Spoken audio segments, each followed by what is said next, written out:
Good morning, children.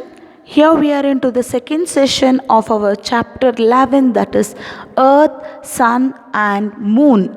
In the first session, we learnt about Earth and our solar system, and also we learnt about planets, and we learnt what is inside the Earth, that is the layers of the Earth, isn't it? We have learnt about crust, mantle, inner core, and outer core, and also we learned the kilometers they are spreaded out into, and we also learned about the temperature that they consist inside them, isn't it? Yes, in the second session we will learn about sun and the moon. Yes, let us go into the chapter, children. The sun is a star. We all know this, I hope so, isn't it?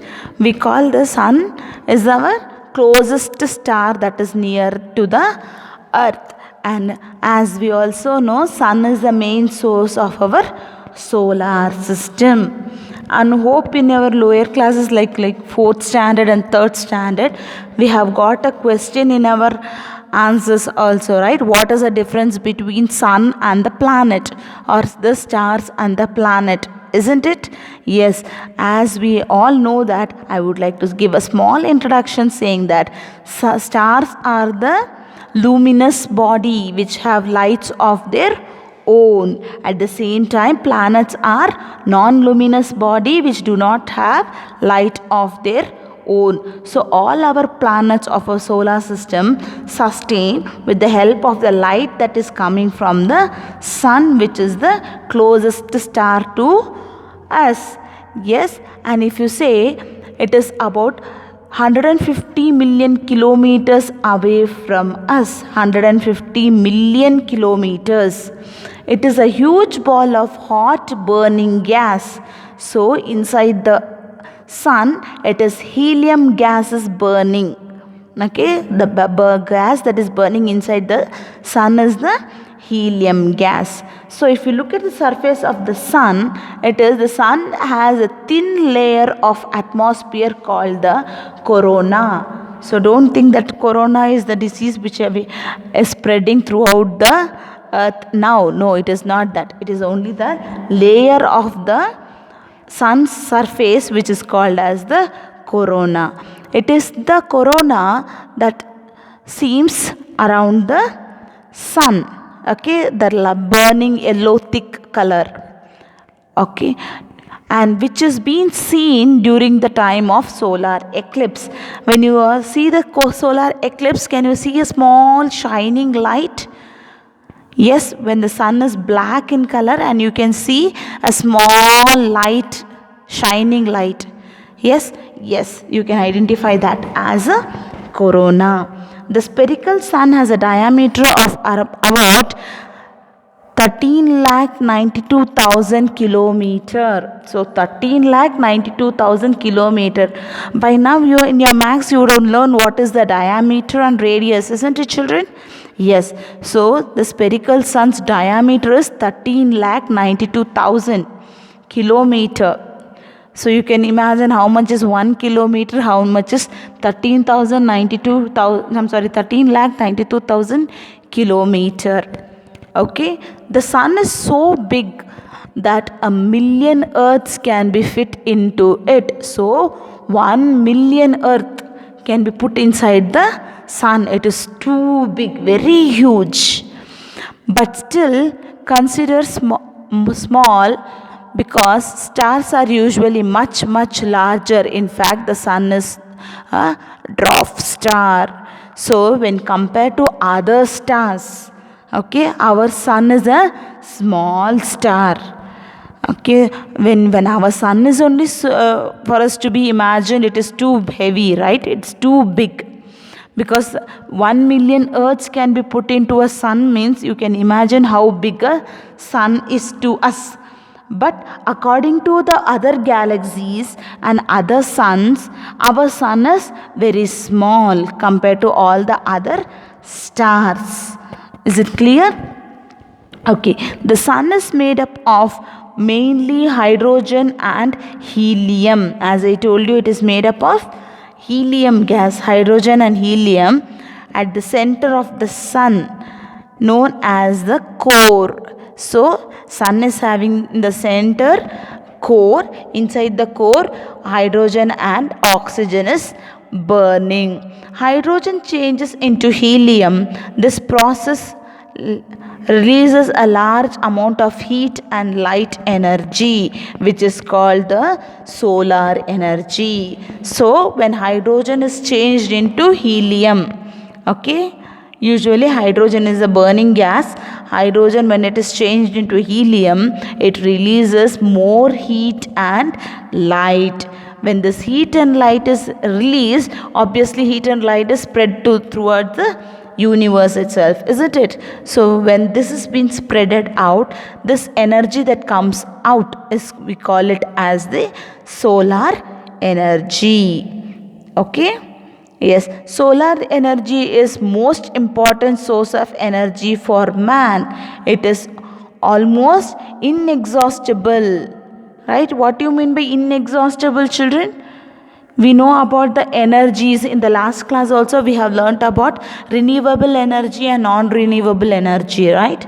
Yes, and we say that inexhaustible means which is one of the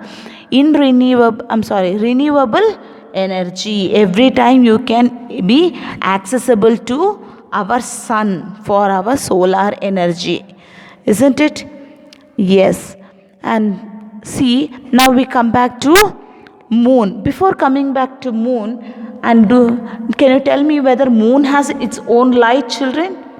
No, not at all. Even moon doesn't have its own light. The light that comes on the moon is also from our sun. So we can see how powerful is our sun. Is it powerful? Yes, sun is having helium gas burning inside it. With the help of that, the sun is emitting light and heat to all the planets and also to the celestial body that is revolving around the planets. Yes, now let us move on to moon. The moon is also spherical like sun and the planet. Moon is made up of rocks as no air on it. The moon is a natural satellite of our earth. Its distance from earth is about 384,400 kilometers.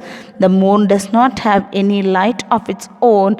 The moonlight we see is actually reflected by sunlight. See here, as I told you, moon is also round in shape, same like the sun and the other planets are. Okay, at the same time, moon, we know it very clearly. We have seen the pictures of moon.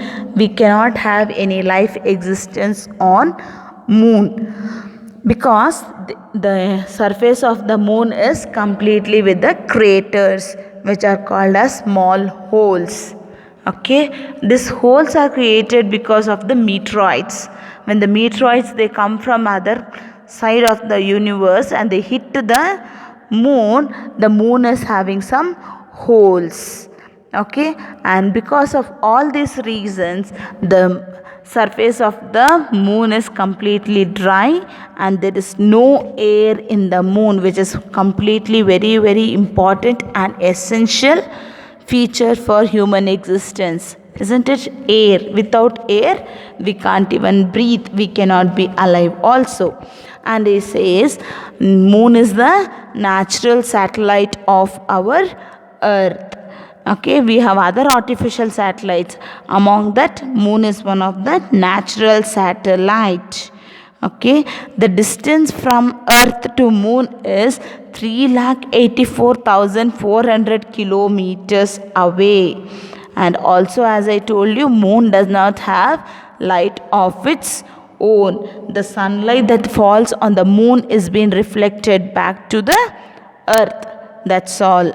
Okay. Now if you see the surface of the moon is dry and dusty. It's covered with craters, mountains and valleys. Craters are formed when solid bodies called meteorites crash into the moon's surface. The older craters were formed billions of years ago. There is no air and water on the moon. So as it says, there is no life on moon. They have only dry, dusty grasses. Okay, dry and dusty place over there, and this is made up of craters, mountains and valleys. Even the valleys are completely dried up valleys. There is no water particles also.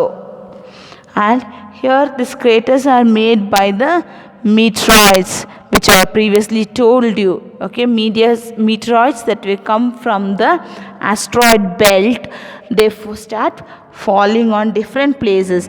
When the direction of that meteoroids is coming towards the moon, it hits the moon. When it hits the moon, it makes holes called as craters. Okay, yes, and as it says, the older craters are made billions of years ago. So billion, you can imagine, billions of years ago this few craters are being made. Now recently none of the craters are there, and here it says there is no air and no water on the moon. Because of that we cannot survive on moon. As such as no sound can be heard, since sound need a medium to travel, as gravity, which has been to pull all the objects towards its center. The gravity is 1/6 of the gravity of earth.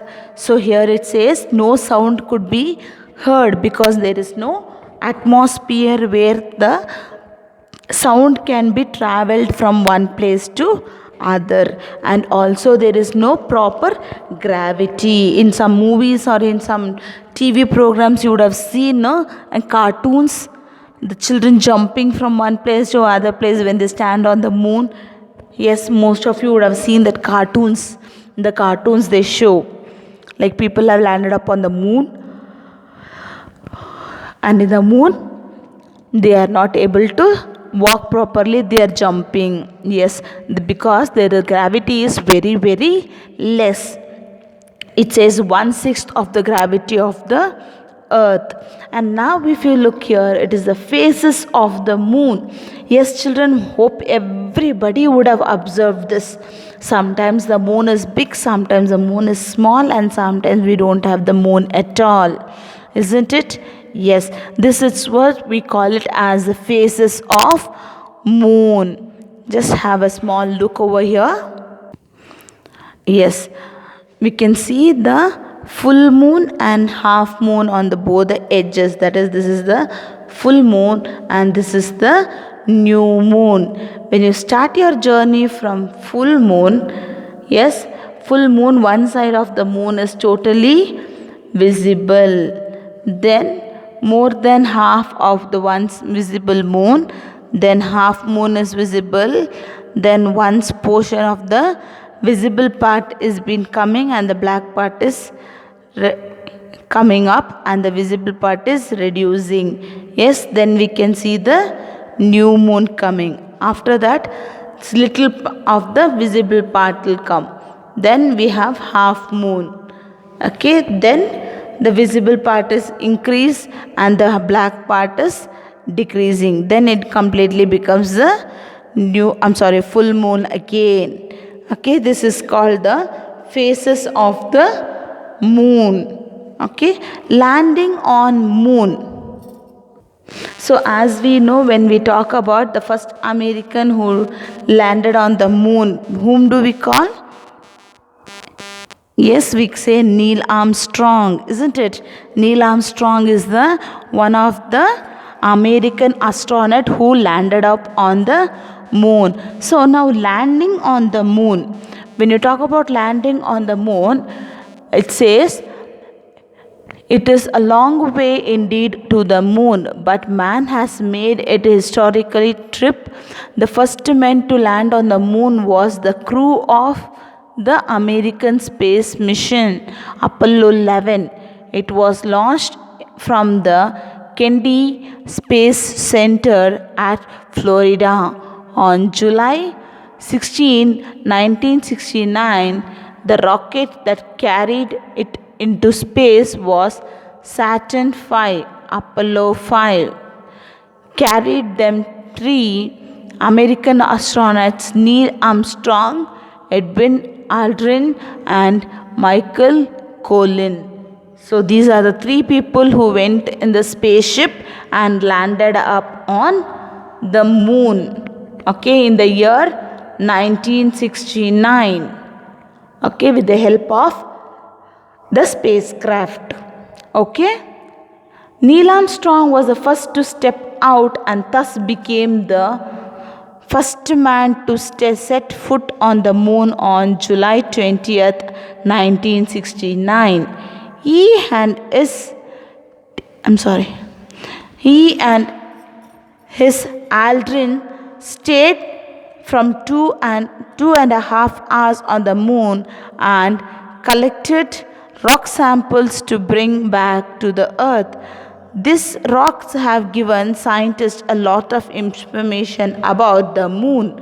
So, Neil Armstrong and Edwin Aldrin, they collected many informations from the moon with the help of pics, and also they collected certain rock particles from the moon, and which is helping the scientists in finding about more and more details about moon in the present times.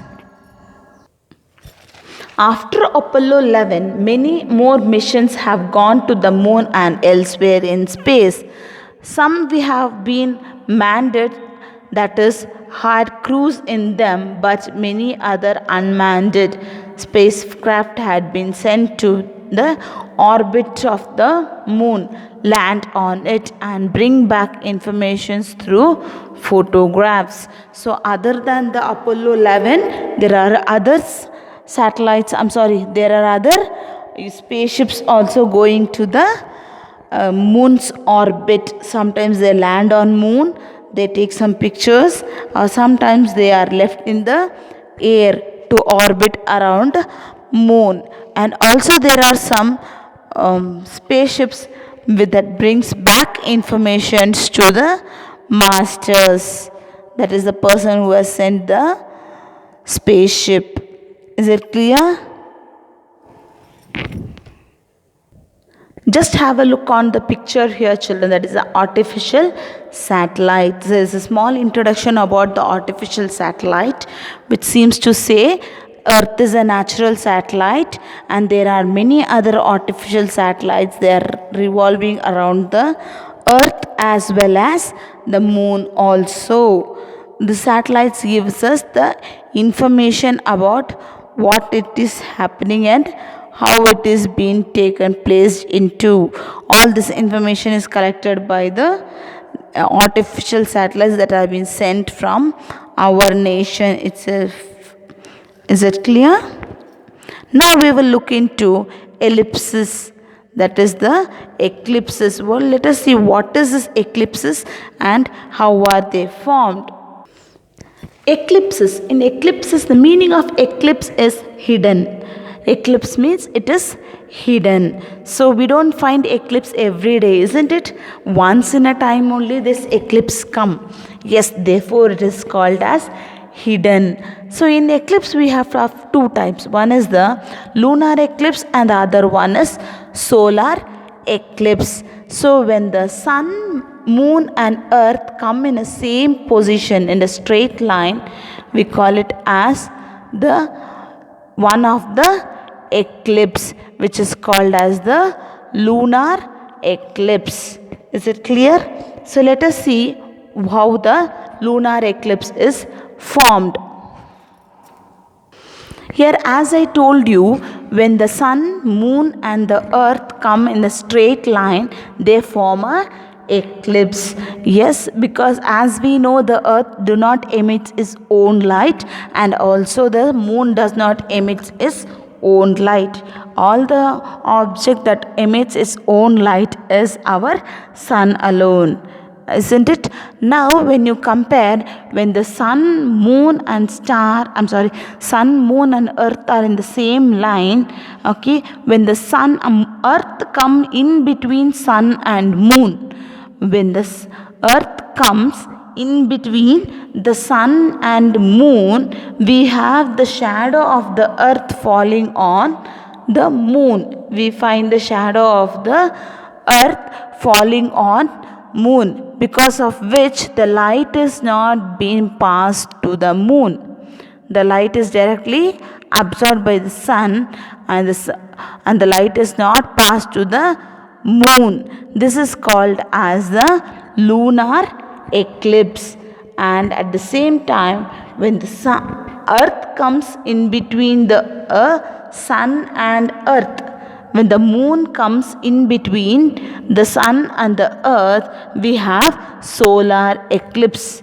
As we know, the sun is too huge, and we have a moon that is coming in between the earth and the sun. We can see the sun is covered a bit. Partially it is covered for us, so that we cannot see the sun very clearly from earth. This is called as the solar eclipse. So the first one is lunar eclipse, and the other one is solar eclipse. Is it clear, children? And I have a small diagram as the lunar eclipse and solar eclipse. I want you all to draw the diagram so that you will understand about it very clearly. And here I am going to explain you about umbra and penumbra. Now if you look at the figure here, when the light is emitted from a sun, the light is emitted in two directions, isn't it? One is to concave to the earth, and one is a concave to the moon. Okay, when the concave angle of sunlight is passing to the orbit of the earth, okay, orbit of the earth, and just get deviated towards the sun, showing the light to only one side of the sun, and therefore you get the penumbra formed. Can you see penumbra there? That is a different kind of opposite angle type is being formed. And when the steep light that is falling only on the earth in one direction, there you find the umbra formed. Okay, the umbra that is being formed when the light is directly falling on the earth.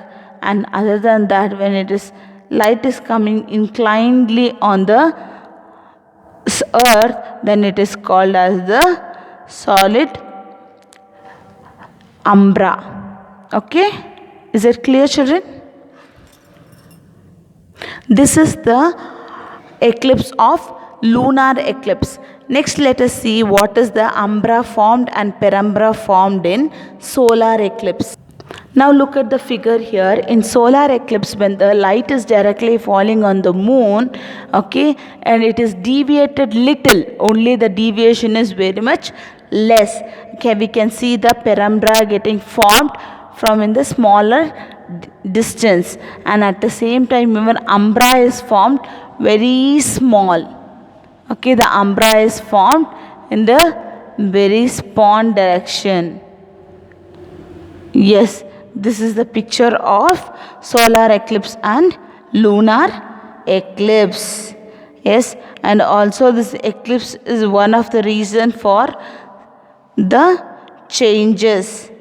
Okay, sudden change in the climate also depends on the solar eclipse and also lunar eclipse. Is that clear? By this we end up the chapter here, children. So in the next session I will give you the notes for this chapter 11. Until then, recall whatever is being taught, read it again. If you have not understood, we are always there to explain you once again. In the Zoom class, we will recall about this once again and get it clear all our doubts. Until then, have a good day, children. Bye.